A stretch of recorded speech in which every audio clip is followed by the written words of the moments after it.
Hey everyone, and welcome back to Cade's Comics. If this is your first time watching the channel, then hit that subscribe button down below so you never miss another video. If this is not your first time watching the channel, I hope you enjoyed this video like all the others. Today I have a review of Chip Zdarsky's and Joe Quinones' Howard the Duck. This is a character I never thought I would end up reading, but it's one that I really loved reading. So as ever with my reviews, I'm going to do a quick review first, then we'll go into the art style, and then a non-spoiler review, followed by a spoiler review, and finally my verdict, what I thought of the book. If you guys have read Howard the Duck by Chip Zdarsky and Joe Quinones, stick around, and if not and you want to know more, watch this video.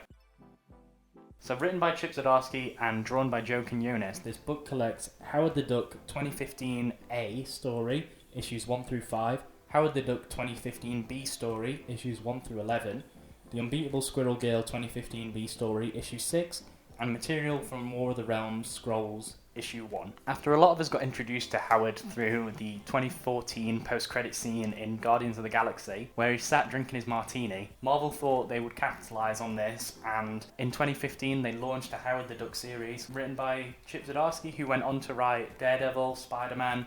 He's known for things like Sex Criminals. He's currently writing Silver Coin for Image, I believe. He might have finished that now. Due to this omnibus only collecting about 18 issues, it can be read in about a day or two at most. It's not like other omnis that you can see on my shelves here, like War of the Realms or the Roger Stern Spider-Man book. And what Chip Zdarsky is able to do throughout this story is elevate a D-list character into the mainstream. So if you're a fan of Chip Zdarsky, or just a fan of stories that don't take themselves too seriously but connect to the wider Marvel universe, then this is the book for you. So you might be asking yourself, who is Chip Zdarsky? If you want to know more about him, check out my Beyond the Page up here after this video. Quick review over, let's get into the art style by Joe Quinones and other guest artists. The art style throughout this book is delightful, and Joe Quinones is able to bring his signature style to the characters, and he makes them appear as if they're out of sort of a 2000s cartoon. I think this might have been why I enjoyed it a lot, because those are the cartoons I grew up watching. One of my favourite character designs in this was Spider-Man, which, if you've been watching the channel for a while, you'll know I'm a fan of Spider-Man. Joe Quinones' design perfectly echoes Steve Ditko and John Romita Sr.'s work on Spider-Man, with the thick black lines, dark shaded blues, and more rounded edges. However, it does also air close to the modern takes that we've seen on Spidey in recent years. It takes inspiration from things like John Romita Jr.'s work and Ryan Ottley's, with vibrant reds and newer suit designs. One of my favourite things was the incorporation of the newer suit designs, especially in the issues like the Savage Land issue. There were a couple guest artists in this book as well. For the most part, I didn't find anything too jarring, however there were a couple instances where it took me completely out of the story. The most prominent example of this is the 2 or 3 page issue Logic and Proportion, which is drawn by Katie Cook, who has a completely different art style to anyone else featured in this book, and it really kind of took me out of the flow of the story. It also didn't help that this was just a filler issue and it doesn't progress the story in any way. Okay, so you've heard what I thought about the art style, now moving on to the non-spoiler review.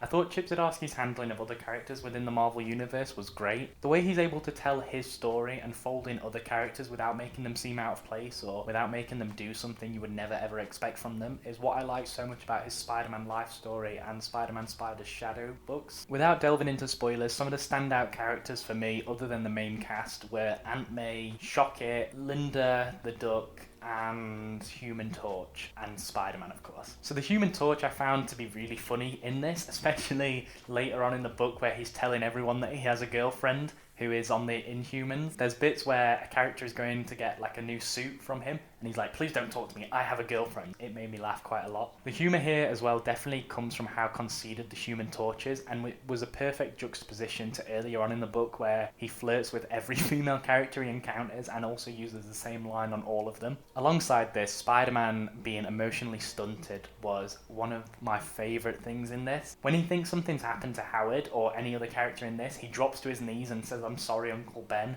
which is pretty traumatic and quite dark when you actually take a second to think about it. But him being emotionally stunted like that, I found it to be pretty funny throughout this book. One of the most extreme examples of this is when Howard calls him self-centered during the Savage Land issue, and it cuts to a panel of Peter just muttering, Uncle Ben and Gwen to himself, you can really see how depressed Spider-Man actually is underneath, and I think this is something that Chip Zdarsky really understands, and I think that's kind of what I liked a lot more about his life story and Spider's Shadow, as well as his Peter Parker Spectacular Spider-Man runs, was that there is this subtext to the character below the mask and the quips. I think that's something that a lot of writers sometimes forget, and they kind of think, well, Spider-Man just cracks jokes all the time, and it's when he's not cracking jokes that he's at his most dangerous. However, there is this sort of sadness to the character as well, because he's a tragic, flawed character. But throughout the book, everyone's favourite wall crawler is presented as an idiot that doesn't really understand what he's doing a lot of the time. And I enjoyed this because it really is a story where Peter has nothing at stake, really. I've read a lot of Spider-Man stories where it's life or death for him and everything is on the line, so it was nice to kind of see him have nothing on the line for a change. So I've spoken a lot about what I like about this book, and without going into spoilers just yet, I just want to talk about one of the things I didn't really like about this book. The main thing for me that I wasn't a fan of was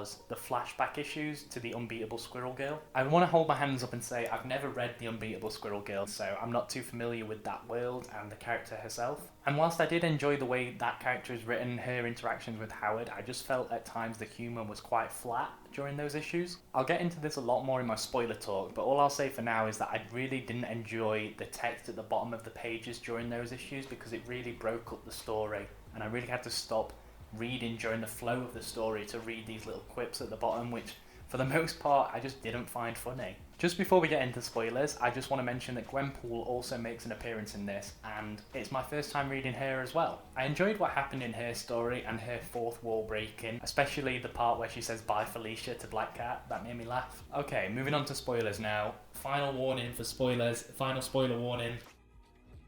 The main spoiler that I want to talk about in this book is that you find out Bev has powers, but it's not really explained too much, and it's not really delved into too much later on. As someone that hasn't read the original run of Howard the Duck or seen the film from 1980s, I wasn't too familiar with her character, but this book does do a really good job of showing their relationship together and their backstory. It shows that Howard didn't really treat Bev all that well, and that their adventures together weren't something she really enjoyed, and so now she has these powers, she wants nothing more but to be normal. And whilst I say I would have liked it to be explored a little bit, I'm quite glad they left it where they did, because it made the goodbye between Howard and Bev all that more impactful. That issue that you spend with them, just the two of them, is so impactful because it's their last issue together. And as I mentioned in the non-spoiler review, I really wasn't a fan of the Unbeatable Squirrel Girl. This is also something I've seen a couple other reviews mention. I think the main thing for me was that these issues came at a time where I just wanted to progress with the story. They come straight after you find out Bev has powers, and I just wanted to dive straight back into that story and explain it a little bit more.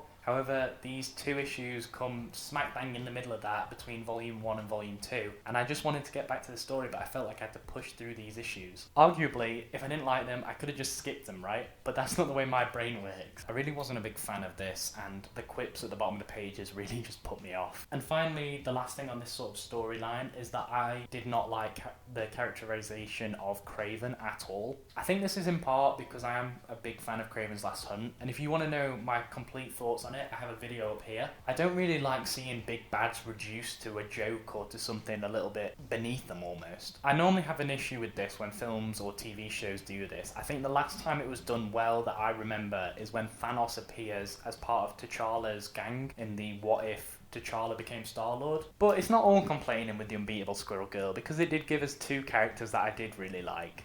Biggs the Cyborg Cat and Weapon 2. Weapon 2 made me laugh because it was just absurd, and it also made me think about Weapons 1 and 3 through 9 and what they might be. The villain in these issues is a billionaire who's cosplaying and has props that work similar to the actual equipment, and so she's hunting Beast, Kraven, Squirrel Girl, Howard, Weapon 2, and Biggs the Cyborg Cat. And I couldn't help but read her in a Southern Belle charm, because that's the way that Chip Zdarsky and Ryan North write her. So every time I was reading her, it kind of made her less threatening because she was a Southern Belle. Southern Belle? Of course, I'm here. I've never been late to any appointment. So one thing I've touched on throughout this review is the absurdity of Howard the Duck, and that was one of my favourite things about it. is just how absurd it actually is. I loved it. The two main things being Howard becoming the Silver Surfer and also having a female clone which is then sent 20 years back in time. I thought Chip Zdarsky wrote it perfectly, and those stories really seemed to fit Howard really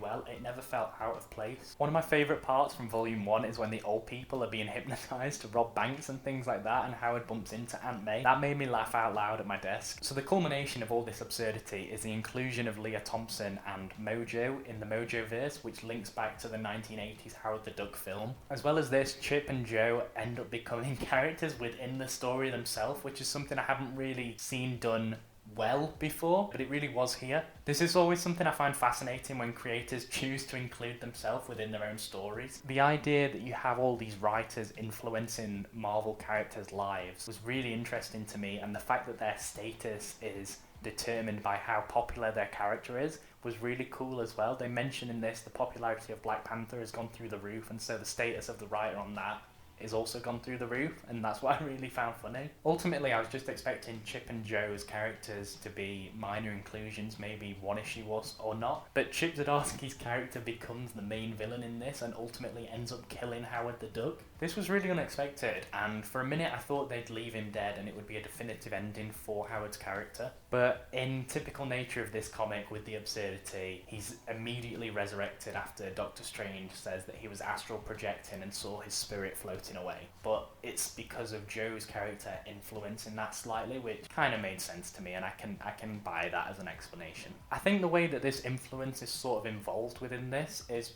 perfect for this character, and I think the idea of a character immediately dying and then coming back to life, I would not have bought it if it was any other character. Looking at you, JMS's Volume 2 of Spider-Man. So final verdict now.